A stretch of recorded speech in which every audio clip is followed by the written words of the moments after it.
Hey guys, what's going on? It's Ben here, back again today with another video, and the subject of today's video is on the man, the myth, the legend himself, Mike Conley. I am basically just going to be talking about the Utah Jazz this season and why I think they're doing better overall as a team. And spoiler alert, just kidding, it's not a spoiler because it's the title of the video, it's because of Mike Conley. So up here on the page, you'll see his stats for his whole career. Specifically, what I'd like to highlight is this row at the bottom, the current NBA season. Mike Conley is playing 30 minutes per game, 19 games so far. You can see his points per game, field goal efficiency, all that jazz. And actually, let's see here really quick. No, we'll just leave the whole thing. I was going to edit it down to make it a little bit more concise, but you guys can see just fine. So what to me is the difference with the Utah Jazz this year? They are the #1 team in the West and the NBA as a whole right now. I believe they're 15-4. And you know, they got a lot of players playing really well. Royce O'Neal's playing much better than he usually does. Same thing with Joe Ingles. Other dudes like Jordan Clarkson are playing way better than normally. And I think, though, to me, besides all those three guys, Donovan Mitchell's taken a little bit of a leap too, and Rudy Gobert's putting up his usual stuff.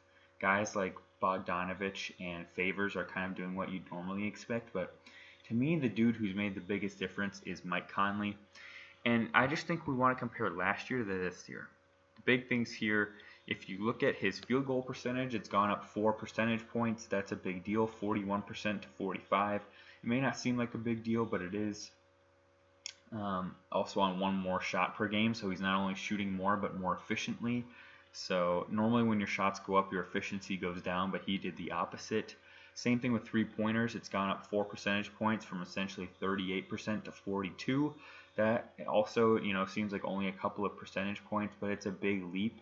And then also, if you look at his number of threes, it's the most he's taken for his entire career of any given season. And it's like almost 2 more shots from 3 than last year. So he is shooting a lot more efficiently from out there. And again, that's a really big deal, and it's been a key for this team. Normally, Mike Conley is an average shooter to sometimes he can be slightly below average, depending on the season. For his career, he's been pretty much a tick above average, but this season he's by far his best of his career. I guess not by far. It looks like in 2017 he shot 41%, but 42 is his career high, which he's shooting this year.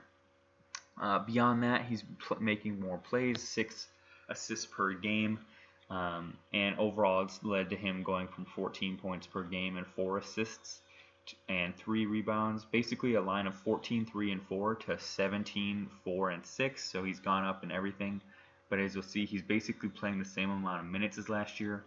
And he just has this confidence about him that I think is really translating to the Jazz unlocking something. And I think this is the Mike Conley that the Jazz thought that they were going to get last year and that they really didn't. So what I mean by that is when the Jazz traded for him, they thought that this was going to be kind of their the cherry on top of their team, or like the thing that would put them over and make them a true contender, was getting Mike Conley. And of course he played poorly, and arguably you could say he played worse than Rubio when Rubio was on the team, but really played about the same level of what Rubio was giving them. And so they were again a first round exit. But I think this year we're seeing the Mike Conley that they thought that they were going to get, which is a dude who in Memphis put up in his last couple of years between like 17, 18, 20 points per game, on okay efficiency, and was a pretty good leader. And I think that's what he's doing now. From what I've heard, Utah's playbook is really big basically, and has a lot of different variations to it and different intricacies and complexities that are sometimes hard for a new player on the team to pick up. And from how it was described to me, Mike Conley took more time than he originally thought he was going to take to pick up the playbook and kind of learn how they wanted him to play in the offense. And although you'd think it was pretty similar to Memphis in that they're kind of a slower, plodding defensive team, for some reason it did take him more time to figure it out. But I think now he's integrated well. He has a year under his belt. He's had a full off season to get familiar with the team. And they went through the bonding of the bubble and losing that Game 7 that was very heartbreaking, and he actually played really well in those playoffs. And he missed the shot that would have sent them to the second round, and I think all of that kind of stuff. It's stuff on the court, but like just emotionally, I think he's a lot more tethered to the team than he was last season. Now he's kind of been through like that playoff battle with them, and he feels a lot more integrated with the team. He's the veteran on the team. He's 33 compared to these other dudes like Gobert's 27, I think around that, and Mitchell's like 24 or 23, and something like that, or maybe I think 24. But either way, he's on a team that skews to be middle to late 20s, and he's the dude who's in the early to mid 30s. And so I think from that perspective, they're looking to him to be the leader, and he's filling that void well. And honestly, I don't have much more to say, but I think if you want to look at like why are the Jazz doing so well, yes, Mitchell's played well. Yes, Gobert's played well. Yes, Jordan Clarkson's having his career season. So is Joe Ingles to some extent, and so is Royce O'Neal, but also Royce O'Neal's like a third-year player, so I think he's just generally improving. But to me, it's that Mike Conley is playing like how they expected him to play, and he's been a really big factor on this team.